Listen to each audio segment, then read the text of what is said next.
આ કીધું ये तो बोली गई क्या ये सब बात मैं बोला था फरीથી આપ નમસ્કાર માનનીય સોલંકી સર તેમજ અન્ય તમામ સન્માનનીય પહેલાં ફર્સ્ટ ઓફ ઓલ એક વાત કરું તો હું પોતે અત્યારે જ્ઞાન લાઈવની એક પરચેસ કોર્સ લીધેલો છે અને બીજું મહેશભાઈના ભાઈ છે ચેતનભાઈ એમણે અને મહેસાણામાં અમે બંને સાથે જોબ કરી હતી. જે દિવસે હાજર થયા એ દિવસે મને એમણે એક વાક્ય કહેલું હતું કે મારે આ નોકરી લગભગ હવે 6 મહિના કે 12 મહિના કરવાની છે. હું પેન્શન પત્ર નોકરીમાં આવી જાઉં પછી નોકરી છોડી દેવાનું છું. અને એમનું એવું ફિક્સ હતું કે અમુક વર્ષો પછી પ્રમોશન લઈ અને ક્લાસ 1 બનવાના જતા તે છતાં, કારણ કે એમણે ફિલ્ડ ચોઈસ કર્યું છે. હા, એમણે મને એવું કહ્યું હતું કે પેન્શન પત્ર થઈ જાય એટલે હું છોડી દઈશ, પણ એના કરતાં એ વધારે વહેલા છોડી દીધું એમણે. તો હું એક સરસ મજાની વાત સાહેબે કહ્યું કે ગુજરાતીઓ લગભગ આપણા બધાનું એવું છે કે ખબર નથી શું બનવું છે. પહેલાં MBBS કરી લઈએ છીએ અને પછી UPSC કે GPSC પાસ કરીએ છીએ અને પછી મામલતદાર કા સીધા SDMમાં તૈયારી કરી. હું મારો પોતાનો એક અનુભવ કહું. 2 દિવસનો મારા ફેમિલીનો એક પ્રસંગ છે. મારો આ 2 દીકરા છે, એમાંથી એક દીકરો એવું બંને મને એવું કહેલું, મમ્મી તું ચિંતા નહીં કરી, હું ઘરમાં ધ્યાન આપી શકતી નથી બાળકોને. તો એમણે બંને મને એવું પ્રોમિસ કરેલું કે અમે 90 to 95 ની વચ્ચે હોશું, A+ ગ્રેડ અમારો હશે એટલે તું ચિંતા ન કરતી. મેં કીધું ઓકે.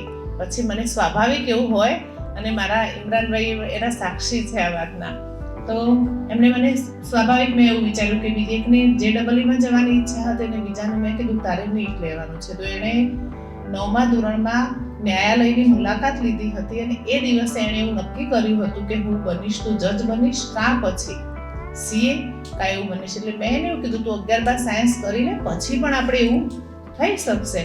તો એણે કીધું ના મમ્મી, મને સાયન્સ ખૂબ ગમે છે, મને ખૂબ સરસ આવડે છે. અને બધા ટીચર્સે કહ્યું, છેલ્લે મેં એને એ રસ્તે વાળવા માટે, મેં સાયન્સ લેવડાવવા માટે, સાચું કહું ને તો આવું બળજબરી ન કરવી જોઈએ, તે છતાં મને એવું થયું કે છોકરો હોશિયાર છે, સાયન્સ લઈ લે. એને સાયન્સ લેવડાવવા માટે મેં સાયકોલોજીકલ ટેસ્ટ અપાવી. એણે એવું કહ્યું કે એ કહેશે ને સાયકોલોજીવાળા બેન કે તું વેદાંતામાં જા તો હું વિચારીશ. તો એની ટેસ્ટમાં રિયલી સર એનું એવું જ આવ્યું કે જે પોતે ઈચ્છતો હતો. અને એમણે મને એવું કીધું કે આમાં જશે તો હાઈ ટુ હાઈ એનું જે ટેસ્ટ હતું એનું રિઝલ્ટ હતું અને એ ફિલ્ડમાં એ જશે તો ખૂબ આગળ વધશે.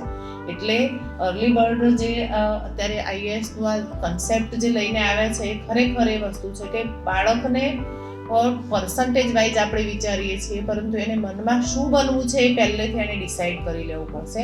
અને તો જ કદાચ. અને બીજું કહું સર કે બનાસકાંઠાના જે સ્ટુડન્ટ છે જેમના હું સંપર્કમાં આવેલી છું, અહીંયા મેં 8.5 વર્ષ પહેલાં અને છેલ્લા 2 વર્ષથી અહીંયા છું, 10 વર્ષથી હું સીધા આ એરિયાના કોન્ટેક્ટમાં છું અને વાવખરાથી લઈ અને છેક દાતા સુધીના બહુ પર્સનલ ટચમાં અમુક વ્યક્તિઓના અને છેક સુધી ગામડાઓના વિદ્યાર્થીઓના પણ સંપર્કમાં છું. તો આ વિદ્યાર્થીઓનું એક બુદ્ધિ ક્ષમતા છે ને એ ઘણી બધી સારી છે, કારણ કે એ લોકોએ સંઘર્ષ કરીને એ લોકો જીવ્યા છે. 5 કિલોમીટર દૂરથી તેઓ શાળામાં આવતા, જેને સાદી ભાષામાં હું કહું કે ડહામાં ચાલીને આવતા. એવા ડહામાં ચાલીને 5 કિલોમીટર દૂર શાળામાં આવતા એવા વિદ્યાર્થીઓ અને જે વાવથરાદની બોર્ડરના ગામડાના ગુજરાતી મીડિયમમાં ભણેલા છોકરાઓ અત્યારે બહુ સારી જગ્યાએ છે. એટલે કે આપણા છોકરાઓમાં હીર તો પડેલું છે જ, પણ એને આપણે સેન્સિટાઇઝ એટલે કે એને જગાડવાની જરૂર છે. તો એ જગાડવા માટે બહુ વહેલી શરૂઆત કરવી પડશે. આપણે પછાત નથી, પણ એવું માની લીધું છે કે આપણે પછાત છીએ. તો આ જે માનસિકતા છે એમાંથી આપણે બહાર આવીશું તો જ આપણે આપણી આગળની પેઢીને આ જે કોન્સેપ્ટ લઈને આવ્યા છે એનું પરિણામ આપણને આવતા 10 વર્ષોમાં મળવાનું છે. એવું નથી કે હમણાં આપણે એક આખું ઊભું કરી લઈએ. પાલનપુરની વાત કરું તો જે એજ્યુકેશનનું હબ પાલનપુર અત્યારે છે, મને હમણાં એક ફેકલ્ટી મળ્યા હતા જે મધ્યપ્રદેશના હતા, 2-3 મિત્રો હતા કે જે રાજસ્થાનથી કોટાથી આવેલા હતા. એમણે એવું કીધું કે અમારે અહીંયા પોતે એક અમારું પ્રાઇવેટ ઇન્સ્ટિટ્યૂટ શરૂ કરવું છે, કે અમે જોઈ રહ્યા છીએ કે એક મિની કોટા ગુજરાતમાં પણ આવું ઊભું થશે. તો આ વસ્તુ જે આ કન્સેપ્ટ લઈને આવે છે, મેં ખરેખર પહેલાં તો આવવાની જ નહોતી, મારે બહુ પર્સનલ કામ હતા, પરંતુ પછી મને એવું થયું, મનોજભાઈ એક વાક્ય બોલ્યા કે હું જસરાથી છે કે આવ્યો છું, તો મને એવું થયું કે તો પછી સોલંકી સર ગાંધીનગરથી આવ્યા છે તો હવે હું તો અહીંયા 1.5 કિલોમીટર દૂર જ છું, તો ખૂબ ઝડપથી તૈયાર થઈ અને ફટાફટ દોડીને આવી ગઈ. તો મિત્રો, આપણા જ વિદ્યાર્થીઓને, આપણા જ માટે, આપણા વિસ્તાર માટે જ આ વસ્તુ છે. તો અપેક્ષા, મને કોઈ બીજી અપેક્ષા તો હોય નહીં. મારા ચેતનભાઈ મારા પર્સનલ કોન્ટેક્ટમાં અને સોલંકી સર મારા સાહેબ છે, એટલે એમના કોન્ટેક્ટમાં હતી અને આપણે અહીંયા મળ્યા છીએ. તો એક એવી અપેક્ષા છે કે આપણા જ વિસ્તારના જે બુદ્ધિ ક્ષમતામાં તો એ લોકો છે, પરંતુ એમને એક માર્ગ બતાવવા માટે આ કન્સેપ્ટ આપણે જો અપનાવીશું તો આવનારા 10 વર્ષોમાં બનાસકાંઠાની અને વાગથરા બંને જિલ્લા, અહીંયા બંને જિલ્લા સર બેઠેલા છે, સૂચિત જિલ્લો વાગથરાથી પણ અહીંયા બેઠેલું છે.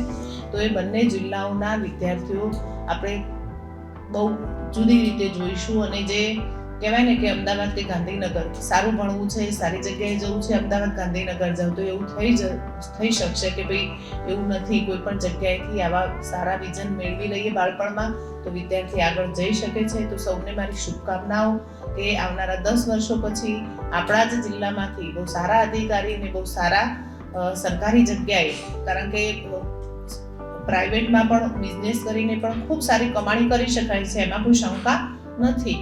પણ સરકારમાં તમે કોઈ સારા જગ્યાએ બેઠેલા છો તો બહુ બધા માણસોને હેલ્પ કરી શકશો. અને આ જે હેલ્પ કરવાની વાત છે એ આપણા ઇનર હેલ્થ માટે ખૂબ જરૂરી છે. એના સાક્ષી અહીંયા પણ ઘણા બધા માણસો છે. તો વિશેષ મારે સમય લેવો નથી. સૌને ખૂબ ખૂબ શુભકામનાઓ. અને આજે આટલા બધા સેલ્ફ ફાઇનાન્સ મોટાભાગના સંચાલકો છે, એમને હું ફર્સ્ટ ટાઈમ મળું છું. અમે બોલાવીએ તો નથી આવતા.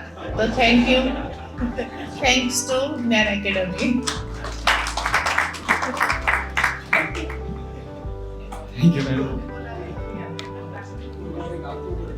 મનોજ દવે સર, તમને પણ આપણે થોડા સાંભળીશું સાહેબ.